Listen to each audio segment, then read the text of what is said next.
Okay, somebody asked if this was hypocritical. Going, AsmonGold, SFan, Nimplol, and others going to Saudi Arabia next year. Destiny, 100% true. I'm a PM, private message, project manager, with 14 devs and a good number from India. Their higher learning, education / facilities are super solid. A number have come from the same few schools, and all of them are genuinely incredible. Wow. Failed to determine content classification. Try again. Okay. It's a culture in Saudi isn't like that anymore. You'd be surprised. That's why I wanted to go. I wanted to go to Saudi Arabia and go to the Middle East myself because I want to see what it's really like. No, I agree, but I think there are a lot of people there that are not fans of it. That's why I wanted to go myself. If I go, by the way, which it's not an if, I really plan on doing it, like probably about this same time next year. I'll probably go with like SFan, Nick, and Tips, and maybe a couple other guys. We're going to stream the whole thing. Yeah, we're streaming the whole thing. Oh, wait. I'm sorry, hold on. I'm at this point in my life, I'm primed to hate anything AsmonGold says.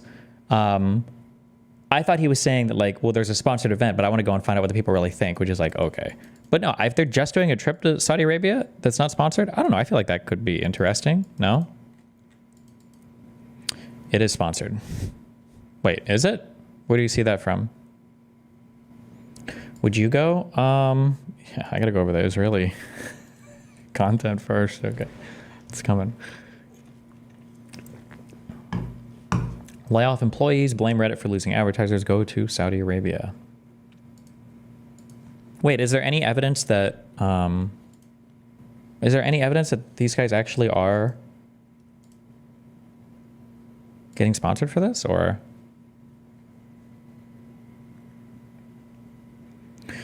Did you hear about them laying people off before Christmas? I feel like it's like breaking up on holidays. I've said this before. I feel like there's never like a good time to do it. Like people are like, should you break up with somebody right before the holidays? And it's like, no, that's cruel. It's like, well, should you do it on the holiday? Obviously not. That's horrible. And it's like, well, should you do it after the holiday? Well, no, because then they feel like all the holidays were just like fake happiness. I don't know. Is there ever like a good time to to lay off employees? Like, oh, we laid you off right after Christmas. Wow, feels great, boss. I don't know. I feel like you just fucking do it, whatever. Do it before, and then you have all that time to celebrate the holidays. Why did I just do this, the exact same thing? Oh, wait, comments. Should this take me right to a comment?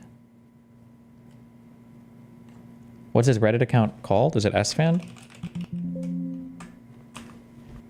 Oh, wait, this is just a whole other clip? Oh, sorry. They all have convinced themselves that the reason why I would do it is because I would get paid, like they would pay me to go there. I never even considered that. So they're all sitting around talking about something. I didn't even think about this. It didn't even happen. Yeah, it's weird. But also, who would? No, apparently people do that. It's fine. But anyway, like this is the way that I've decided is that, like, I view my reputation and people that don't like me, like I don't think people ever going to like me. So I always just go and do whatever the hell I want to do. And so people can make whatever threads and shit about it that they want, but I'm gonna just do whatever the hell I want. Bring Emeru? Ah, jeez. Ooh.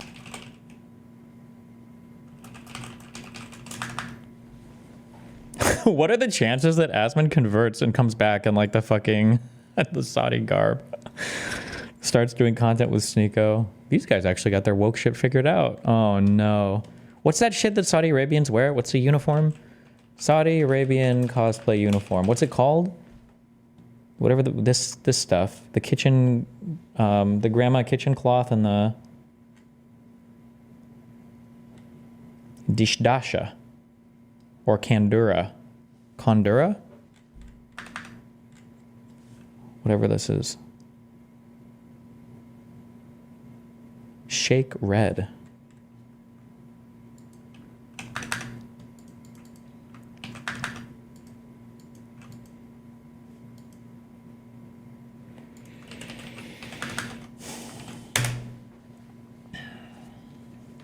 We wanted to get to the bottom of what happened with Loomer, and to the best of our knowledge, what we learned is that she lost her affiliate badge, premium, monetization, and was suspended from posting for 12 hours because of doxing.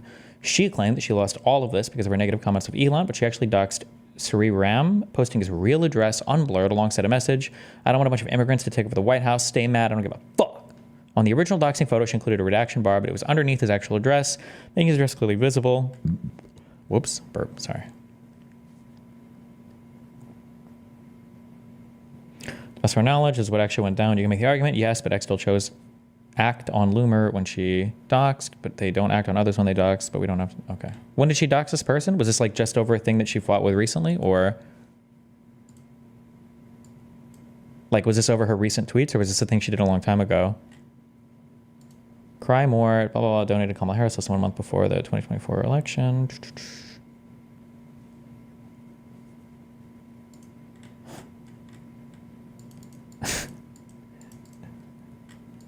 How do you have a group of motherfuckers who are like, wait, not motherfuckers, but how do you have people who are like Kamala, it's Kamala, sorry, fuck, Kamala, okay, Kamala, I can't pronounce her name, it's too difficult, okay, really, it's too difficult, yeah. Who are some of your favorite conservatives? Well, I really like a guy called Vivek Ramaswamy.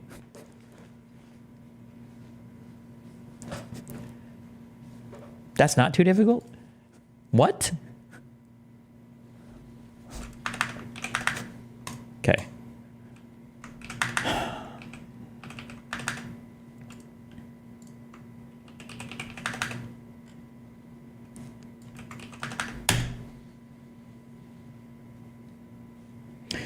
I welcome the sanctions on dictator in waiting, Bidzina Ivanishvili. I called for this in 2020, a Republican study. Ivanishvili, I don't know how to pronounce this. Hates America and loves China and Iran. He plans to destroy Georgian sovereignty and democracy. Georgia needs free and fair elections immediately. I don't know who the fuck this is. I don't know why this was linked to me. Joe Wilson. Representative. Okay.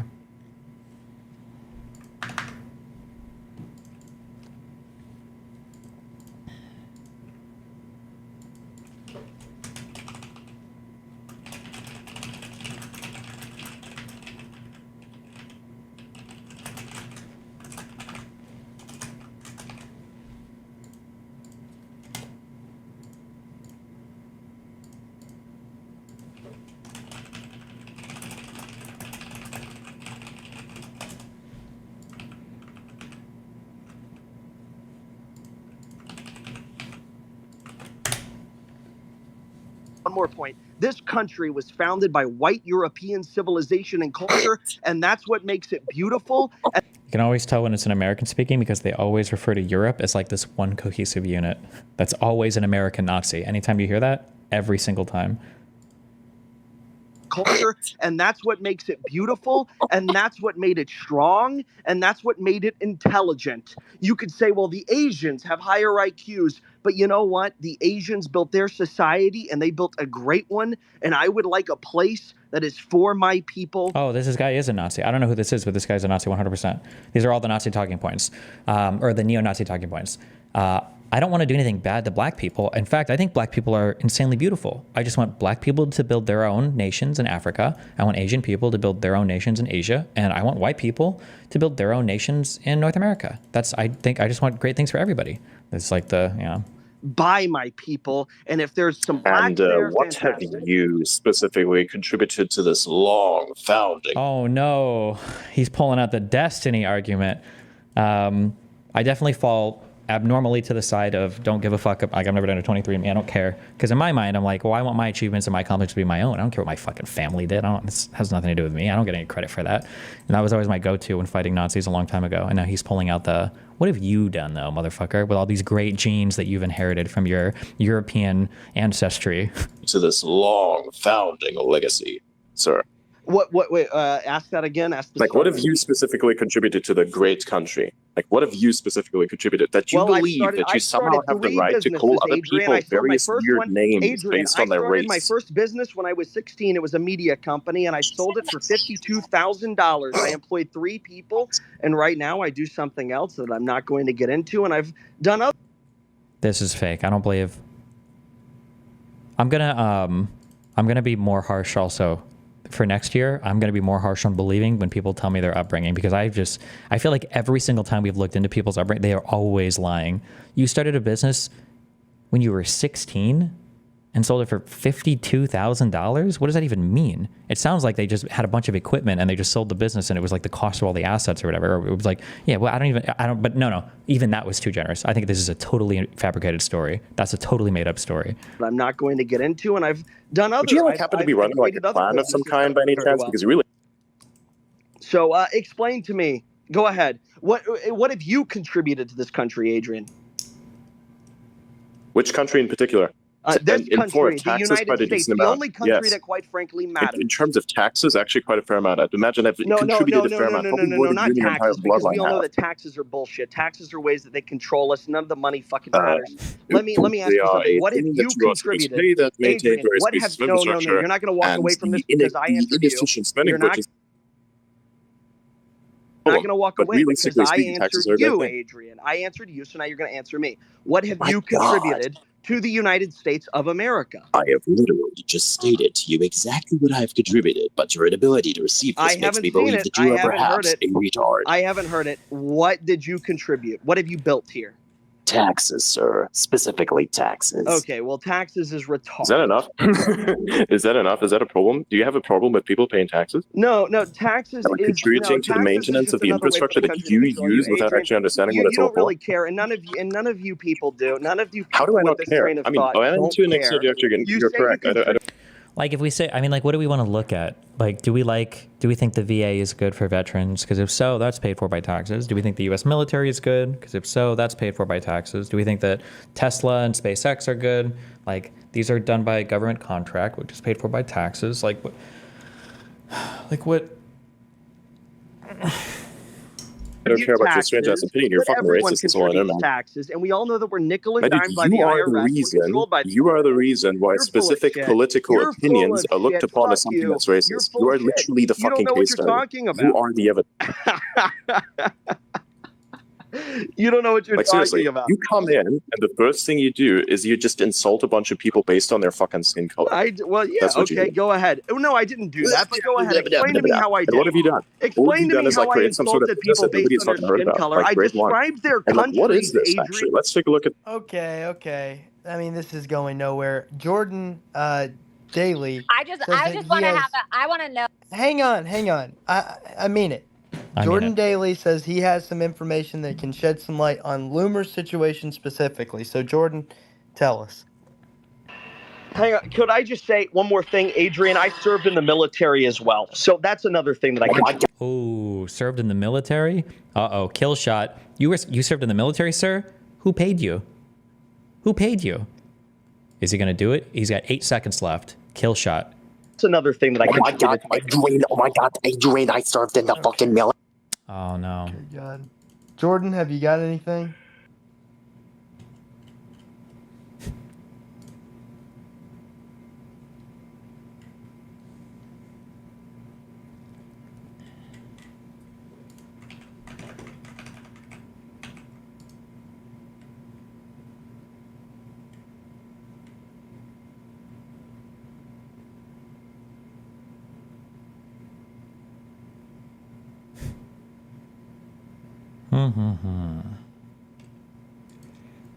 I always found it weird that when I was in the army, I still paid taxes. Like, wait, am I paying myself? Yeah, I don't understand how that works. You also pay taxes on your Social Security income too, right? Although I guess that makes sense because it's like a retirement account you contribute to. And then you pay taxes when you withdraw, kind of. But it's managed by the government and you don't have any insight into your particular account. I don't know. Or not much insight, at least.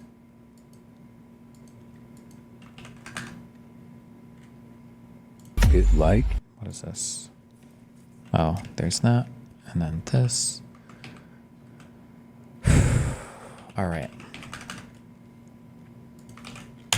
I try to not make a ton of videos about getting a job in tech, but with the state of the market and how tough it has gotten, I think it's worth sharing my thoughts. You pay taxes on Social Security? Yeah, I think you do. Wait, am I wrong? Hold on. I think you do, right? Don't gaslight me. Between 25 and 34K, you may have to pay income tax on up to 50% of your benefits. More than 34K, up to 85% of your benefits may be taxable. Yeah. They have duty-free stores, though, don't they, on base? Yes. I don't know if it's always called the BX or the commissary. At least on Offit, it was called the BX's base exchange. And then I think commissary was like the same thing. I feel like these are different places. But it's just no sales tax, though, right? Like, you still have to pay for their shit, right?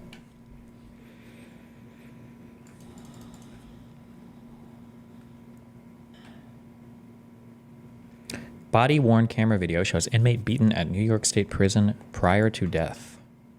Jesus.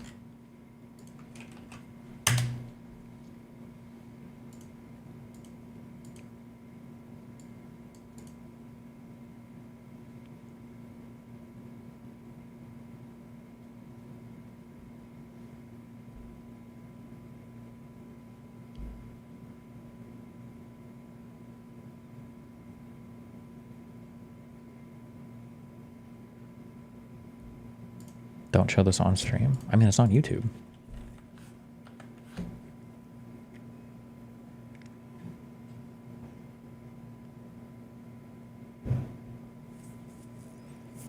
There's supposed to be no audio?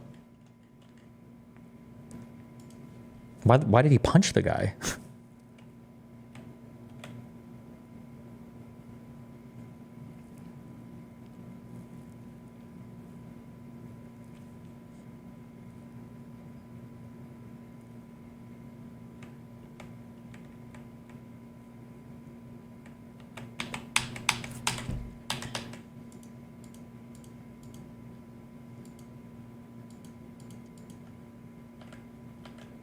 What is happening here?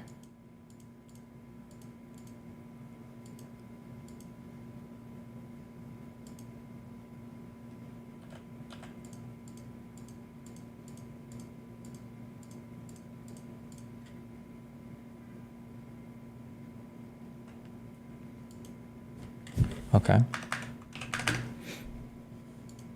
Well.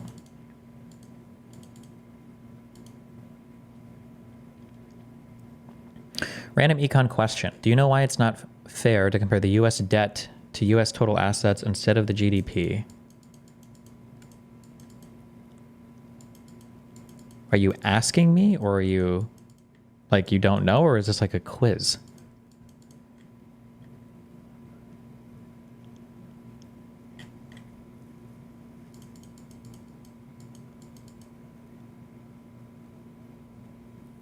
Asking, I don't get it. Well, the U.S. We'll get to this in our macro econ course, okay? Maybe we'll do it. We need to finish this page 3. I need to figure out if I want to stream the learning shit on my YouTube channel, or if I want to kill my YouTube stream and go to Kick, or if I want to stream it on my other YouTube channel, or if I just stream on my normal YouTube channel. I don't know if I'm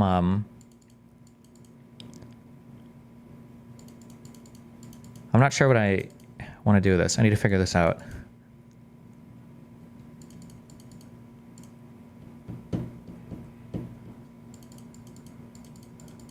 What are the factors? When I start doing like the heavy, like literally just like reading this stuff, or so basically any heavy educational stuff, DGG chat is completely like disconnected. So it's weird if I look over to read my chats, I always have to skip DGG because it's always just talking about like random shit, which is fair. I understand, like it's not entertaining content. So, and then there's also the thing that for people turning into a stream, I think one thing you probably are supposed to avoid while streaming is I don't want it so that if somebody turns on a stream, it's really boring. And they're like, okay. And then that's like the association, because we're just like watching a macro econ course, or we're reading papers or whatever. I could move the stuff to my shorts channel. It's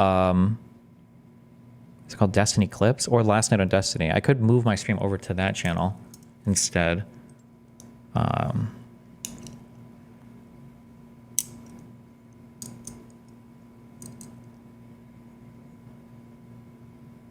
Or to the last night. Yeah, I'm not sure.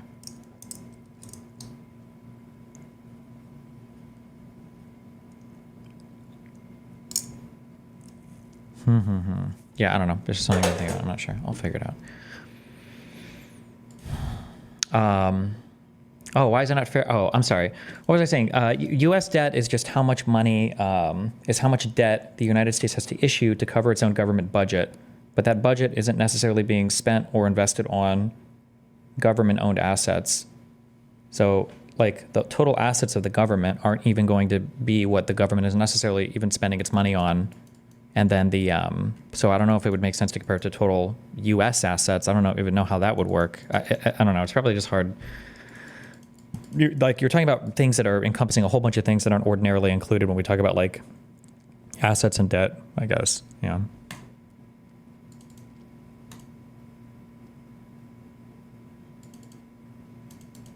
That was an unsatisfying answer, but there's just a lot of shit that's encompassed by total U.S. assets and GDP and everything else that, you know.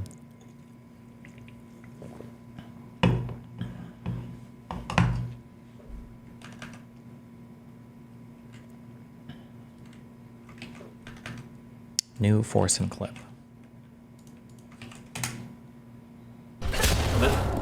Nassos, you fucking retard!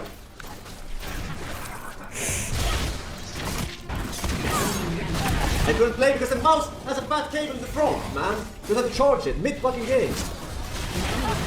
Not having the recharging mouse pad. Rip. Okay, fuck it. Let's see.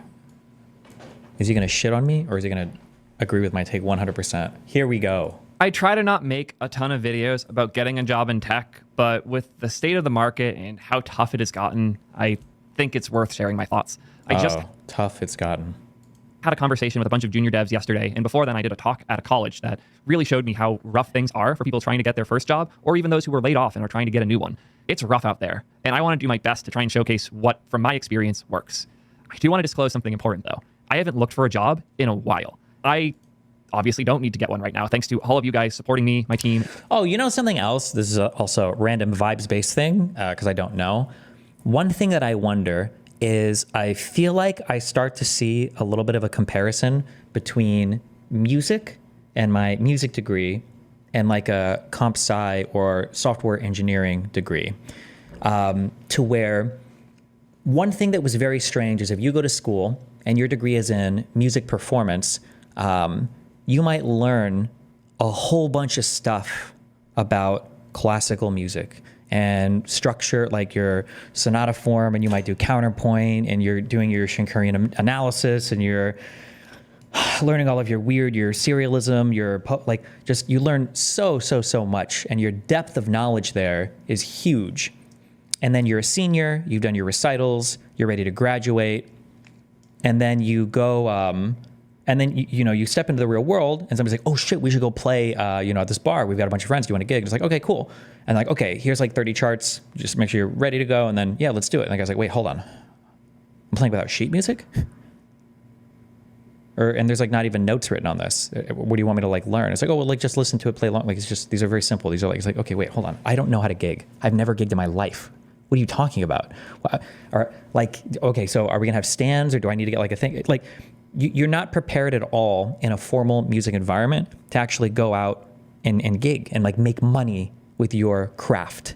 Like all you do is learn. Well, I'm speaking also, by the way, just from my music degree. Maybe other schools are different. Like if you go to Berkeley School of Music, obviously you're probably much more equipped to gig or do stuff in the real world, right? But like you learn like the craft, but you don't necessarily learn the job application stuff. And I wonder for comp sci or computer engineering stuff, right? Like knowing all of your fucking, not CSI layers, whatever, or like knowing what assembly is or machine code or the esoteric comp sci math or whatever, maybe that's not that important. And that when you're graduating with like a software degree or some kind of like equivalent skills degree, that you might know a lot of this information. But then if a company were to ask you like, "Okay, well, let's look at your resume, like give me like a project you've worked on." And it's like, "Well, for class, I did this thing." And it's like, "Okay, but like, are there any like large projects you've worked on or any like kind of creative stuff you've done?" And not creative like an art project, but like show me like some evidence of like application of skills. And it's like, fuck me, dude. Can I just take like a senior level exam on something? I wonder if that's like an issue that CS majors maybe don't get as much of. But I'm not sure. I have no idea. I'm not sure. I wonder sometimes. Job in a while. I obviously don't need to get one right now. Thanks to all of you guys supporting me, my team, and the channel. I have 2 companies, one for my content and one for my actual tech stuff that we sell with Ping, both UploadThing and Ping.gg. And those have put me in a position where I don't have to hunt. But what I do... My CS school has a huge project and team project focus, and our cohorts do significantly better than other schools. Okay. Often have to do is hire, fire, and help other companies doing the same. So while I might not have as recent of experience actually looking for a job, I still have a ton on the other side. And having done hundreds of interviews as an interviewer throughout my career, I hope I can give a little bit of good advice considering the current state of the market. I don't want to mince words though. It is rough out there right now. And in previous videos that I covered the state of the job market in, I showed that it wasn't that bad, but at this point it kind of is. I know far too many people who are struggling to get jobs, and at the same time I see the same mistakes over and over and over again. I want to break all of these down and try to give you a mini boot camp on what I think makes the most hireable engineers. But first, a quick word from today's sponsor, PostHog, the all-in-one suite of product tools that you almost certainly should be using. Every project I didn't use PostHog for, I ended up regretting it. They're an open source platform that's a little bit goofy, as we can see with the cookie request there. That isn't even a real cookie request. They have everything you need, all open source, by the way, from product analytics, web analytics, session replay, feature flags. The theory is important for actual software engineering, but you can 100% become a junior web dev without it. It just kind of caps how good you can get.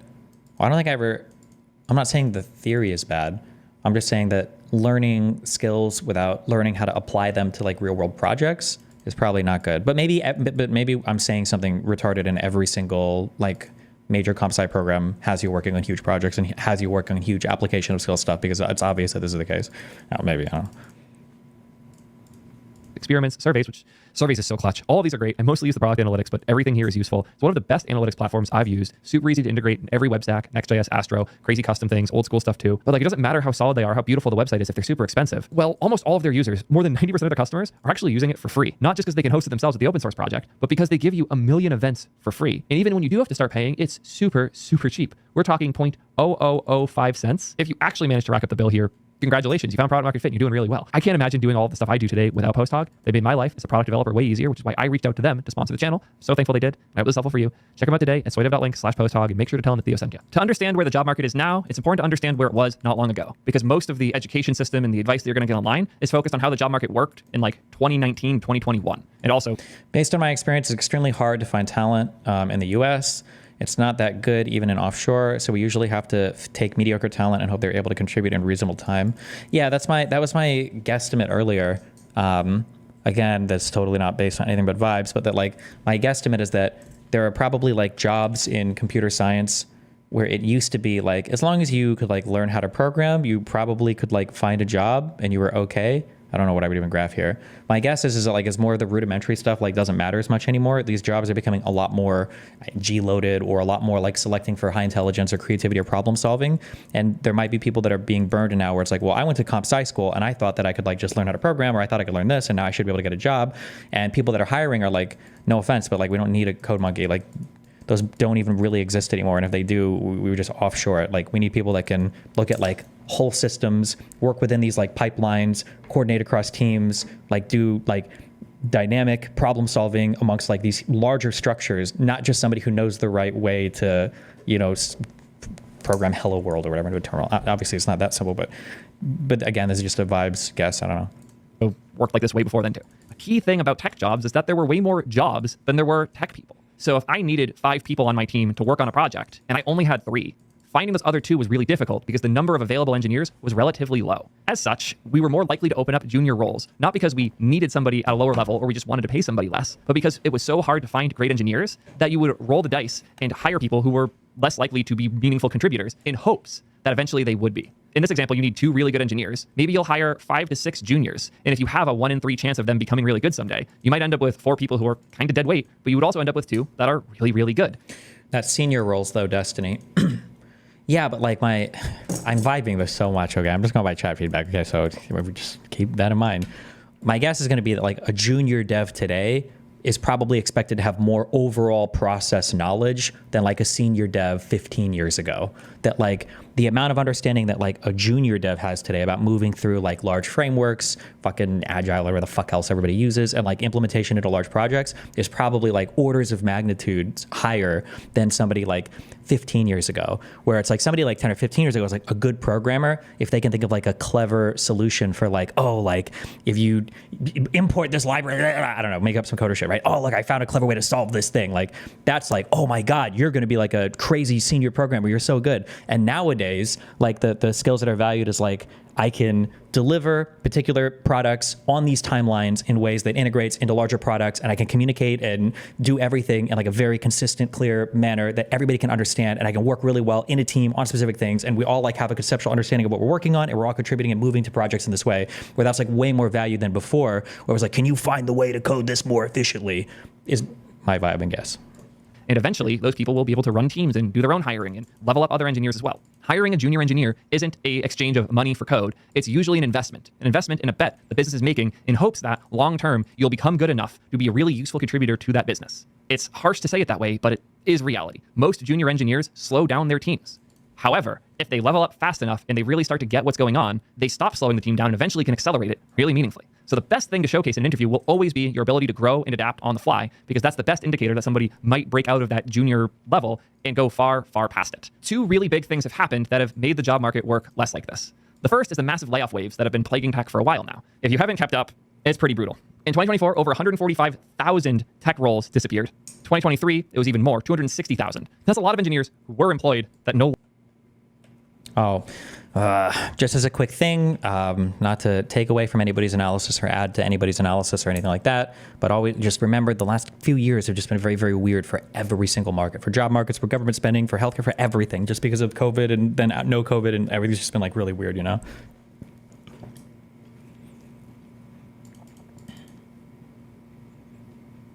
roles disappeared. 2023, it was even more, 260,000. For junior devs, there's hardly any expectations other than you will grow fast. We expect you to be able to only code monkey for a while, but we definitely expect you to learn the project and company base and look at the larger picture within a reasonable amount of time. Yeah, sure. I guess like it feels like in the past, like once you got a job, you would learn how to code better.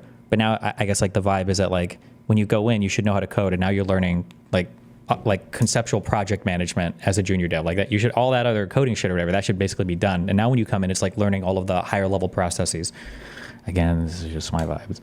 That's a lot of engineers who were employed that no longer are. And these people now are also looking for jobs. So if imagine I'm an engineer running a team with 5 people, we need 2 more. Previously, I was very likely to consider juniors in hopes they could level up and get to that point. Now, there are 260 to 400,000 senior plus engineers that have actual industry experience that are competing for those slots. The likelihood that I can get an actual experienced engineer is significantly higher, especially if somebody on my team has worked with one of those people who was laid off, and they say, hey, my friend Joe here needs a job. I worked with him before. He's really good. They're going to skip the entire line and jump in front. Yeah, another issue is that it feels like this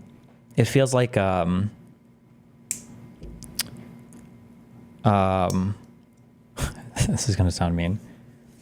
Sometimes you only know through watching somebody work and watching experience. I think I mentioned this on stream. There are a couple people I look up to for business shit in LA, and I would ask them like, where is this reservoir of good employees? Like, how do you hire good employees consistently? And they say there's only one way to do it. You have to poach. And the reason why is because when you poach people, you know that they're good. You've seen them work in a field, and that's it. Having people that used to work, quit a job, or retire, or not retire, I'm sorry, but quit a job, get laid off or whatever, and you see these people work in the field, like, I know that guy's good, I can draft him in. But hiring out of college for somebody with no experience, you probably have no idea. You really don't know. And you have to pull them in. You've got to watch them in a work environment for a bit, and then you can get a feel for like, is this going to be a long-term golden employee, or is this like a guy that we keep around for a little bit and then, yeah. Front and be much more likely to get that role. There's a theme here, trust, and we're going to be going back to that in just a minute. Because first, I have to talk about problem 2, AI. This isn't, AI is going to ruin all our jobs, the big bad doom machine. I'm just trying to be realistic here. AI. You can watch videos, somebody in Kick Chat said, you can watch videos about the day of a Google engineer. It's mostly code monkeying and then code reviewing. Is that true? Maybe. Role. There's a theme here, trust, and we're going to be going back to that in just a minute. Because first, I have to talk about problem 2, AI.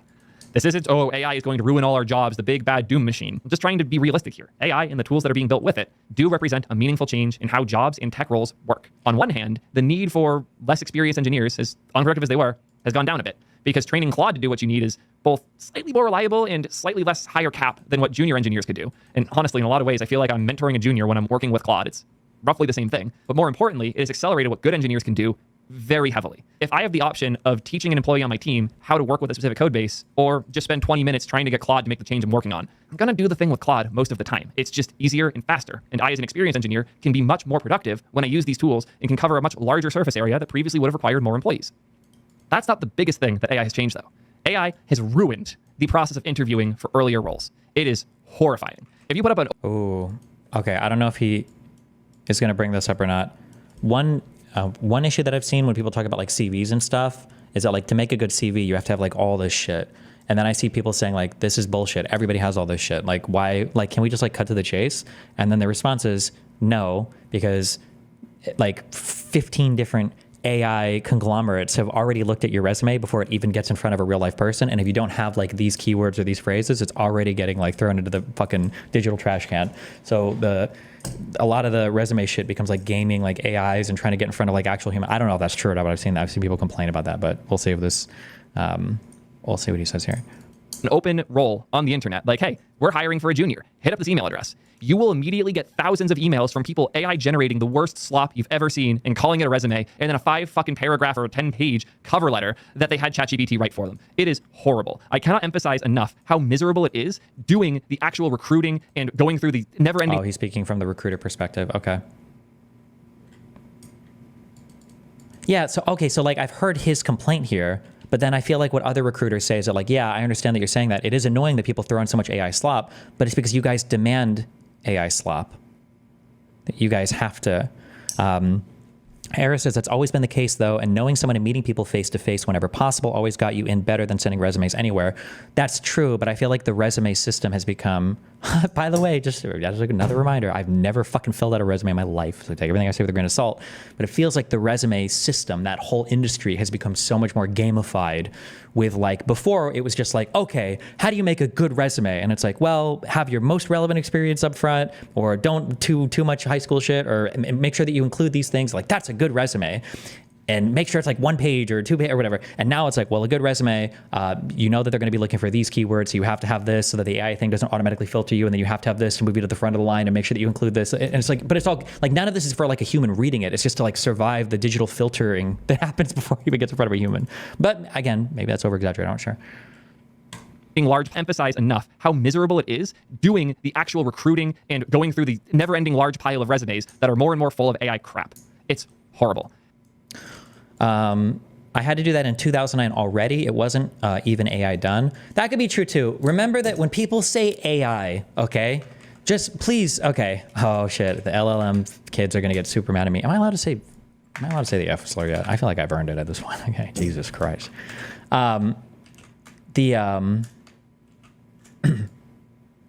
Listen, okay? I hope you're an AI kid, and I hope you get mad at me, all right? I hope you're mad because you love AI. This is what people think. People think it was, okay? People think it was like human beings, and then it was like computer code or algorithms, okay? And then it was like AI, okay? And like, oh my God, look at how much better it's all gotten because of AI. This is what's actually happening. This, by the way, this applies 100% to the fucking life insurance bullshit too. Like, AI is doing everything, okay?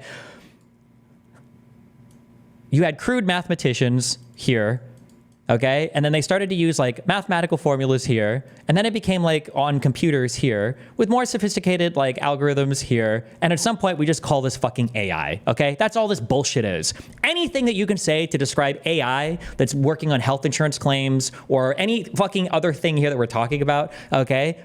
Algorithms worked on it before, and when you're like, well, but it's different because AI trains on data sets. Yes, algorithms are also like modeled after data sets. It's just more manual labor. It gets easier and easier and easier to do it, but I don't think that AI was like some massive fucking job. We had everything before. We had like people in abacuses, like hand calculating everything. No, it was a fuck ton of sophisticated algorithms that were chewing through a fuck ton of data or whatever. And now there's like other forms of like implementations or LLMs or whatever bullshit, right? Sure, yes, but it wasn't this. I don't agree that it was just.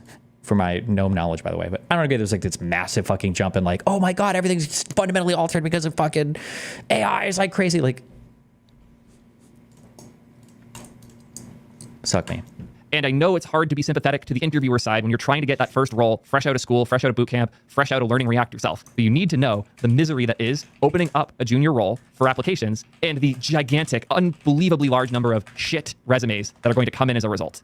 It sucks. It sucks so hard that most companies just give up on managing that stack of resumes entirely because it's not worth going through, because it's entirely slop. Just years ago, those roles would have gotten a few hundred applications. Now it's tens, if not hundreds of thousands sometimes. I've seen people who had like 50 followers on Twitter post an open job role and in 24 hours get 10,000 applications. It's insane. So what do we do about this? If the number of senior employees looking for roles has gone up, the amount of shitty resumes has gone up, and the amount of roles as a whole has gone down, how can you possibly get a job? Is it time to just give up? I don't think so. Because there's one key thing that has been going down since all of this started. Trust.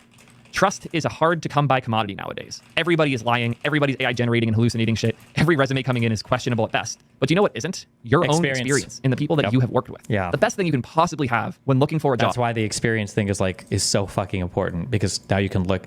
But I think I've even said this too when I'm hiring people. Like I don't give a fuck what's on your resume or how many buzzwords you use or whatever. Like if you tell me like, oh, I worked for this YouTuber for 2 years and here's what I did, and you go like, oh shit, I can actually see like, okay, you did that. I know all these other soft and hard skills are following if this is working. Like it means so much more than like all of the other random fucking buzzwords or whatever the fuck else you can put on your resume. That's just for me though. I mean, but do you know what isn't? Your own experience in the people that you have worked with. The best thing you can possibly have when looking for a job is trust. And there's a lot of different ways to build trust. The one everyone says is go contribute to open source. I have a whole video called Don't Contribute to Open Source that describes why this is a dumb idea. And also gives a little bit of advice on how to do this right.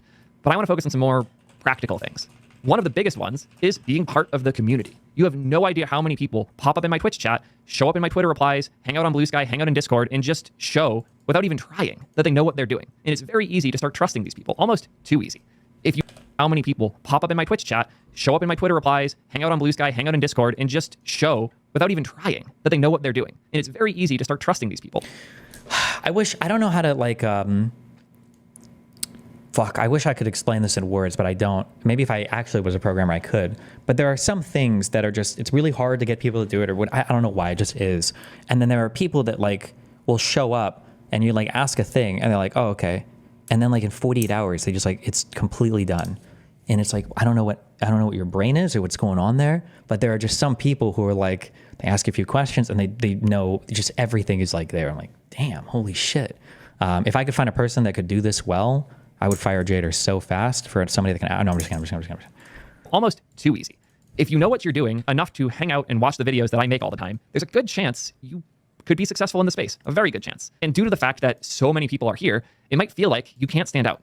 You are wrong. It is very easy to stand out by just being around and being useful. If you have a high signal to noise ratio where when you show a link in chat, it's likely to be relevant and interesting, or when you reply to something on Twitter, it's likely to be useful or funny, I'll quickly build an association in my head with your username, your profile picture, brings value, is funny. These graphs in people's heads are relatively easy to manipulate, not in the derogatory trying to screw with people sense, but in the more realistic, people like the people that understand what they're doing sense. And it is so easy to build this type of trust if you just talk about the things you actually care about in spaces with other people who care about them. There is a catch though. If you don't actually care about tech, you're kind of fucked. Yeah, this is another big thing too, is that it feels more vibes. It feels more and more like it used to be the case that you could just like do a job and be, you know, good at the job, but that's whatever. Like it's not a thing you're passionate about, but you do your job, you go home or whatever. Just the feeling that I get. And this also, what I'm saying here could be dramatically overweighted for like Silicon Valley types or startup businesses or whatever. But it feels like if you want to be like a programmer today and get hired, what people are saying, and I don't know if that's necessarily the vibe I'm getting here, but it's like, listen, it's not enough for you to just do your job. You have to love your job and be passionate about programming. And I need to know that when you go home at night, you're thinking about programming and algorithms and AI and LLMs and your job, and you're trying to fucking get push in your fucking dreams, okay? This has got to be your whole fucking life. And if I feel like you're a guy who clocks out, you know, at 5 o'clock and you're just like done and you're doing loser shit, like bouldering, that you're just not built for the industry. And that feels like a big commitment that people are, it feels like it vibes. A lot of people got into software dev purely for the money. They don't even like computers. I knew a bunch of engineers I used to work with that didn't use computers in their spare time at all. But because the conceptualizing and everything for a good developer is like so high now, I don't know how much like success you would even have in this industry anymore. Just being a guy who's like, you know, I can program, I guess. Let's go. You know, like it feels like you're going to be kind of relegated to the realm of IT. They would just use their phones a little bit and then read books and watch movies. And that's fine. Good for them. But in this new era of AI and the slow condensing of the field, the people who don't care are not going to make the cut. The ones who only came in for money, that aren't spending their spare time watching videos on my channel, playing with new open source libraries, and being part of these communities, they're absolutely fucked. And you have to go out of your way now to not look like one of them. And that sucks. It genuinely does, because there's plenty of people who can contribute plenty of fine code. But if you don't care, it is unlikely you're going to be better than the AI tools that we'll be using next year. And that's a very hard pill to swallow. But once you've swallowed it, you'll realize, oh, I actually do kind of care about this. I know my peers don't, but I was the one they were asking for help with their homework on. Those people can still have a ton of success. And if you're one of those, if this isn't the first of my videos you've watched, if you've hung out in the community, you've played with the tools I recommend, peers don't, pill to swallow, but unlikely you're going to be better than the AI tools that we'll be using next year. Oh. And that's a very hard pill to swallow. But once you've swallowed it, you'll realize, oh, I actually do kind of care about this. I know my peers don't, but I was the one they were asking for help with their homework on. Those people can still have a ton of success. And if you're one of those, if this isn't the first of my videos you've watched, if you've hung out in the community, you've played with the tools I recommend, you've disagreed with things I've said, and you've been involved, you're fine. You just need to show the world that you do care and that you do know what you're doing. And the way to do that isn't spitting out hundreds of random GitHub repos. It's not throwing bad contributions to whatever projects you heard me talk about. The way to do that is being involved. It's just hard because I feel like if you were initially sold the dream of, and it was true, I mean, it was a dream. I mean, you could do it. They're like, okay, well, if I just go to school for comp sci, I'm going to get like a really good job. It does start to feel more and more. I made that comparison earlier, and I don't really know, but now it's starting to feel more and more like an art, right? Where programming isn't what you do, it's who you are, okay? Software development is not a job. It's a lifestyle, all right? The company town is not a place you physically move to. It's a location on the internet that you spend all of your time logged into or thinking about, you know? Hanging out, bringing value, be realistic and honest. If there's something that I'm talking about that I missed a key point on, point it out. If I'm live streaming myself talking about things that you're familiar with and I say, hey, I need a source for this thing, does anyone have it? And you do, go find it and bring it in. Make your name associated with value, and you will very quickly build trust with me. Although this is also, I'm probably thinking, he's just talking about jobs in like development and stuff. If you wanted to work for like small businesses or medium-sized businesses in like Chicago or Kansas City or whatever shit like that, and you're not trying to work for fucking Google or Amazon or something, you probably still can just do it with basic skills. Like I doubt that a person who works at, you know, like the Third National Bank of Georgia, like the guy that's running IT there, I don't know if he gives a fuck about how much time you spend contributing to other work projects, right? This whole video maybe is maybe even over selected for like the upper level tech jobs. Maybe, yeah, I don't know. And I like to think I'm a good person to have trust you because I've helped dozens of engineers get jobs in the last year alone, because I know a ton of companies that are hiring, but they're not hiring in the sense that they have a public listing that anybody can send a shitty AI generated resume to. They're hiring in the sense that they're strategically building a team that has specific technical needs and requirements. And they want to make sure every bet they make is a trustworthy bet, because that's what hiring is. It is a type of gambling. And it's a type of gambling that sucks because people's healthcare is involved. But you have to be ready to roll the dice a bit and understand. Wait, what was that pander? Wait, I'm sorry. Never mind. Okay. Public listing that anybody can send a shitty AI generated resume to. They're hiring in the sense that they're strategically building a team that has specific technical needs and requirements. And they want to make sure every bet they make is a trustworthy bet, because that's what hiring is. It is a type of gambling. And it's a type of gambling that sucks because people's healthcare is involved. But you have to be ready to roll the dice a bit and understand that the other side is rolling the dice too. It's your goal to make that roll look as likely to be successful as possible. Increase the likelihood that you're going to be successful for those companies. And the companies will see it the same way. You have to show them that you're very likely to be a good hire and very unlikely to be a bad one. And that's not as hard as it sounds. There's a lot of ways you can do this. I met this engineer, Taylor, at RenderATL, and she was awesome. She asked a really good question after my talk about a niche use case for server actions in Next.js. And I decided to chat with her more after because I was curious. She wanted to make sure she was using the right solutions with server actions. So she went out of her way to try a whole of these different options and came to me asking what my thoughts were about them. My thoughts were, well, I haven't done the research you have. I would love for you to share that.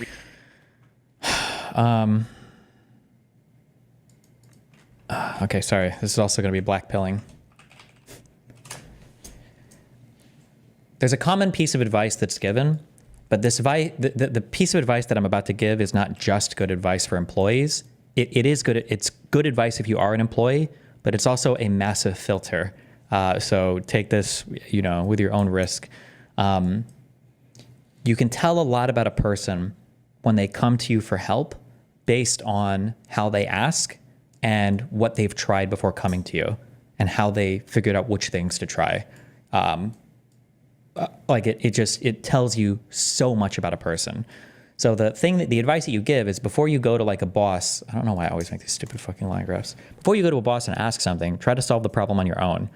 But now when I say that, if you're a retard and you try to troubleshoot in a really fucking stupid way, then your boss, when you go to him, might just reinforce that this motherfucker needs to go ASAP. But Yeah. So be careful with that, I guess. Yeah.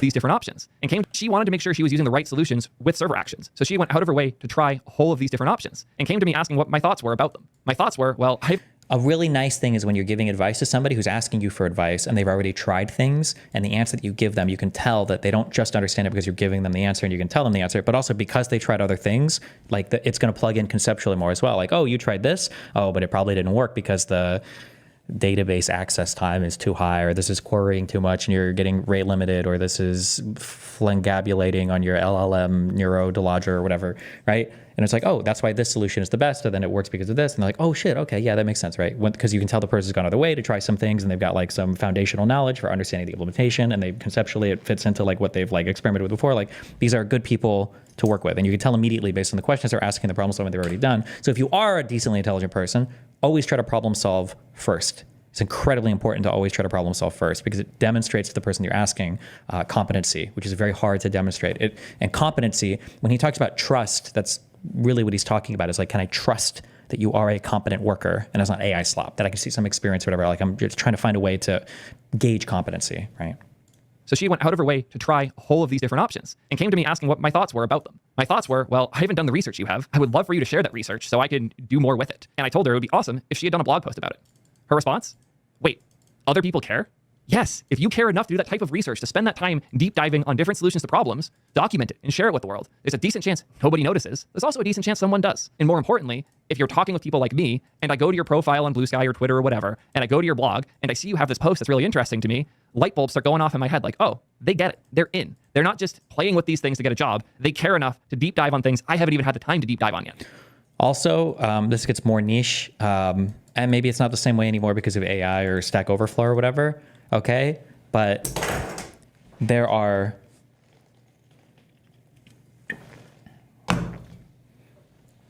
in Dark Souls, when you get lost in a level, or if you are looking for like there's like a hidden room or something, and then there's the writing on the floor and you click it and there's a guy that goes in, that's a person who documented troubleshooting a problem, okay?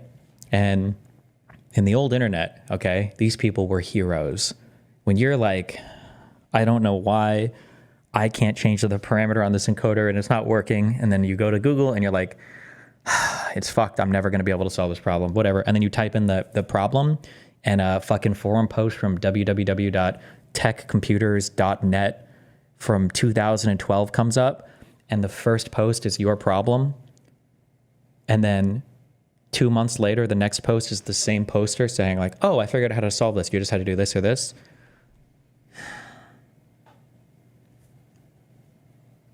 These are the tech Jesuses of the world. Oh my fucking God. But maybe on Stack Overflow, this is all automatic. Like everybody knows, maybe everybody knows all the solutions now, but oh my God.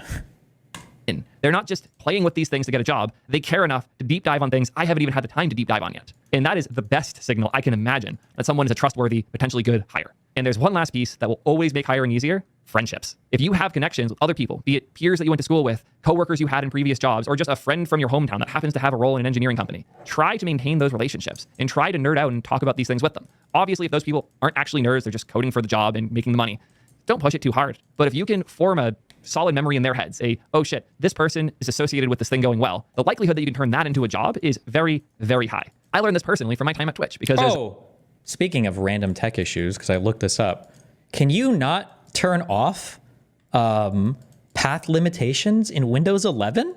Are you always limited to 260 characters in the path? I've turned it off on group policy, and I've turned it off in regedit for the key. Is this a thing in Windows 11 that you just can't change anymore? What the fuck? Rough around the edges as I could be to work with. I'm not one to compromise where it would hurt our users. I was very deeply associated with things actually shipping. I became the guy that was pulled in when projects were going to miss their deadlines to make them not only hit their deadlines, but often exceed them. So I was looking at like how to overcome these limitations, and like the first thing was like use an Apple computer. I'm like, okay, well, fuck you. Could keep working on the things that actually mattered. And that association between me and shipping has persisted throughout my entire career. And I'm a retard. What's a path? Your path, like in your Explorer bar. I think Windows is limited. I think it's 260 characters. So if you try to extract a file from a zip, or if you try to do something where the name of the file is too large, or the folder and the file is too large, it'll tell you you can't have this file on your computer. It won't extract or won't do anything here because it's the pathway is too long. It's a limitation of NTFS.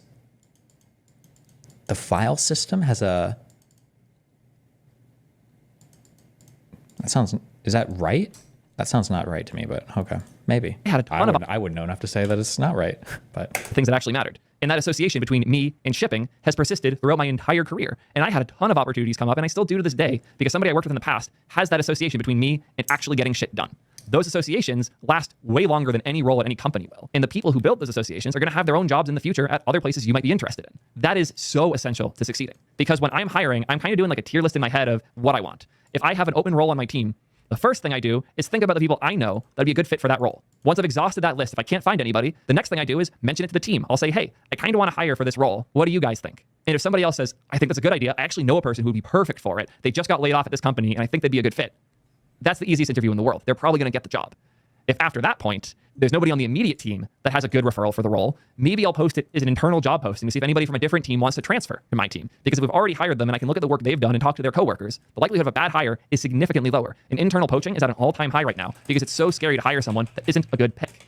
After all of those steps are exhausted, after I realize I don't know anybody, my team has realized they don't know anybody, and I can't poach anyone from another team at the company, finally, I might consider a traditional public job role listing. Maybe. So if you do want to get a job fast, it's very important to do what you can to be in those first 3 tiers. Okay, hold on. I don't know if I'm going to add this as a rule to ban for in chat, but anytime I say I have a problem, I feel like you guys think I don't know how to Google or I don't know how to problem solve or I'm just tech retarded. Because I'll say I have an issue, and then you will Google the problem and you'll give me the very first fucking link to solve the problem. Do you not think I don't know how to Google? Or sometimes the things you paste are so beyond fucking stupid. You just pasted a Stack Overflow from 13 fucking years ago. Like, why would you waste your time like Googling and then pasting in a chat the very first thing you found? Like, oh shit, I didn't think to implement the solution from the very first thing that popped up on Google. My bad.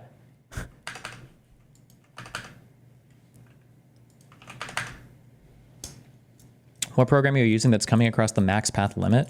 I was trying to. It was some collection of files that I wanted to unzip into a drive, and all the folders for whatever reason are given. They have like longish names, and then the file itself has a decently long name. And then when you try to unzip it, it just says that the path is too long, and there's basically nothing I can do to change it, unless there's a way that you can edit. There's probably ways you can edit zip file information. I just have to download a program to do that. Probably it's fucking annoying. And if you're stuck fighting at the 4th one, if you don't have friends in tech, if you're doing this alone, find a way. Isn't it a good thing to assume the person you're talking to is a retard if you're trying to troubleshoot something? No, it depends on who you're talking to. What do you mean? If Dan told me I'm having a lot of trouble getting this computer to turn on, I don't know if I'd say like, okay, Dan, well, first, is there electricity on in your house? Is it plugged into the wall? Way to be less lonely, because that's going to be the thing that kills you fast. It's very important to do what you can to be in those first 3 tiers. And if you're stuck fighting at the 4th one, if you don't have friends in tech, if you're doing this alone, find a way to be less lonely, because that's going to be the thing that kills your career. It's not the opportunities that businesses have. It's not the companies that are not giving you offers. It's not the degree that you did or didn't spend all your money on. The thing that will kill your career is letting the loneliness get to you. Fight that.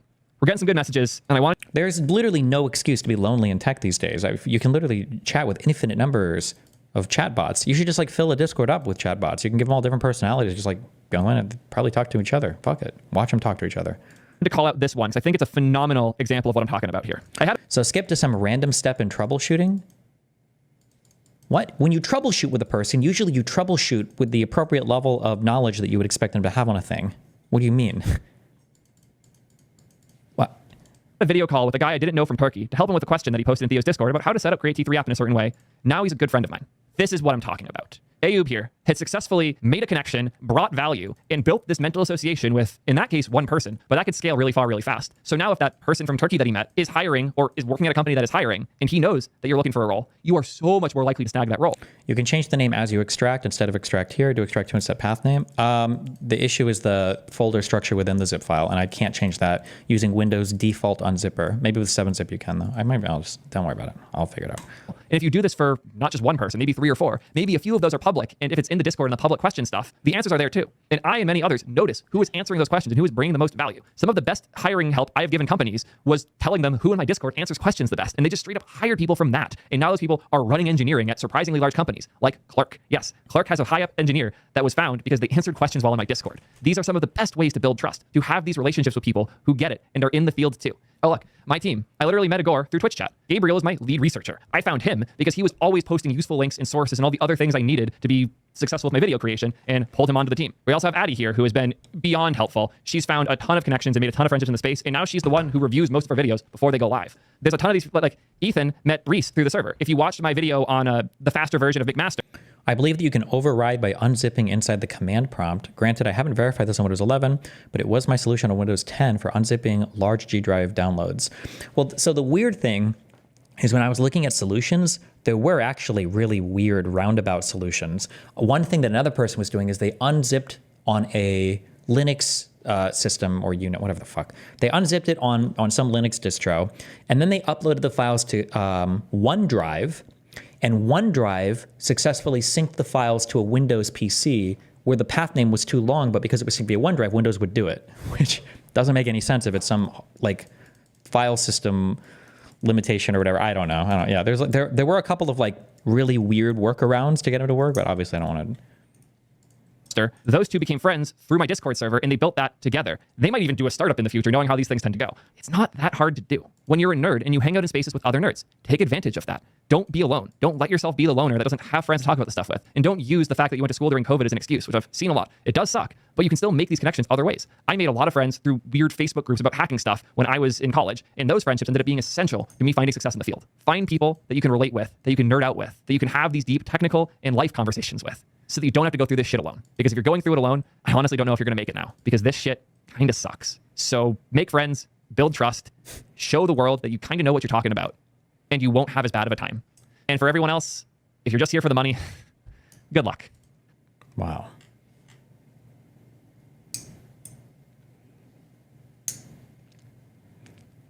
TLDR, nepotism and networking. Oof. Wait, whose video did we watch where they were like, you know, nepotism isn't always... Oh, it was it was Evil Mike, Bald Mike. And I do agree with Bald Mike's take there, is that you can call it nepotism if you want, but like true nepotistic hires that like stay for a long time probably aren't that common. It's probably more just like people coming from similar areas, probably also have similar sets of skills and probably are like similarly competent in certain areas. Like it's unlikely that one really highly qualified guy has a fuck ton of friends that are super duper unqualified that he decides to hire for nepotistic reasons. Chances are they're all probably decently qualified in general. I'm sure there's exceptions and people that fuck around and do bad hiring, but you can call it nepotism if you want. But I'm sure that like groups of highly competent friends exist who probably recommend each other for jobs and whatnot. Yeah.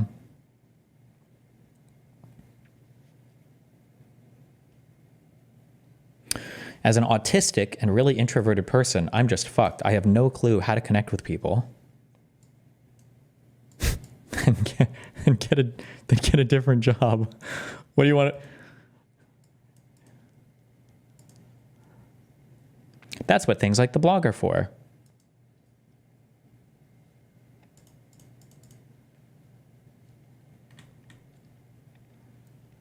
Would you say that Elon is correct in this specific topic? Oh, in terms of hiring Indians versus not, I don't think it's so much that he's correct. I think Elon is right, but I mean, the people against him are right too. It's all just like economic stuff. Elon is right in that he wants to hire more talent, and the people that are like, well, we should just invest in our natives more and educate them even more. I mean, they can be right too. It's just a matter of like, what are you optimizing for at the end of the day? Like the analysis is technically correct on both sides, but the question is what ought you value, or what ought you be gearing your economy and your country towards?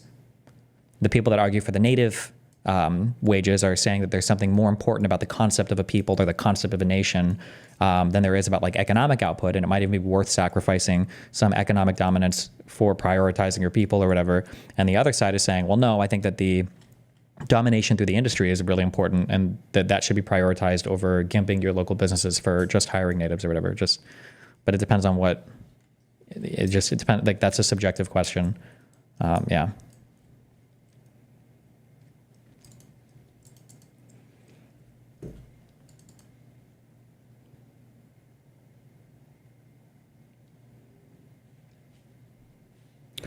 Look at Russia as to what happens at high-level nepotism. I don't think Russia's issue is nepotism. I think Russia's issue is like nepotism without any checks or like market forces.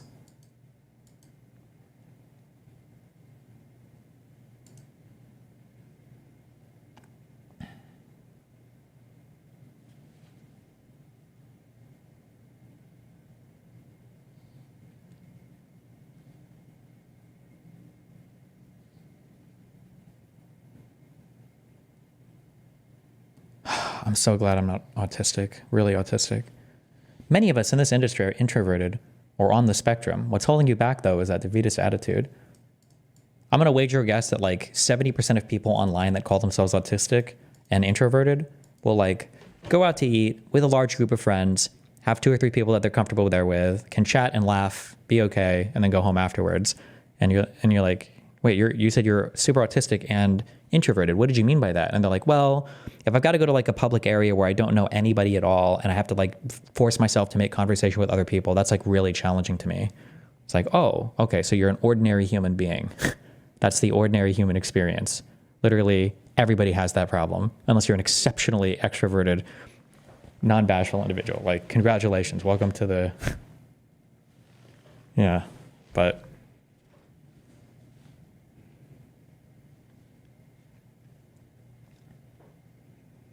Yeah, introverts be like, my social battery runs out when I hang out with people. That's why yesterday, after 10 hours of, going from dinner to a bar to hanging out at whatever's place, we were all chatting and whatever, I was so wiped out. I was so exhausted when I got home at 4 a.m. Like, I'm so introverted, lol. All right, I don't know.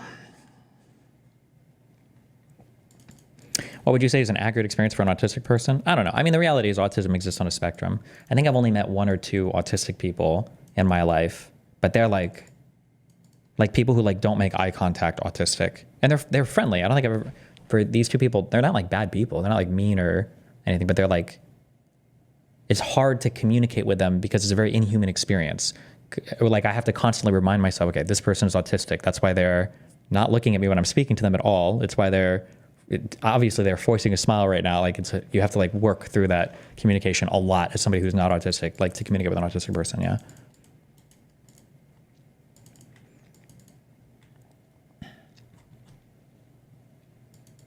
But that's somebody who's probably further along the spectrum too. So they all exist at all points, right? At the end of the day, have you ever met a low functioning autistic person? One of the debates I did, I think his name was Owen Schroyer.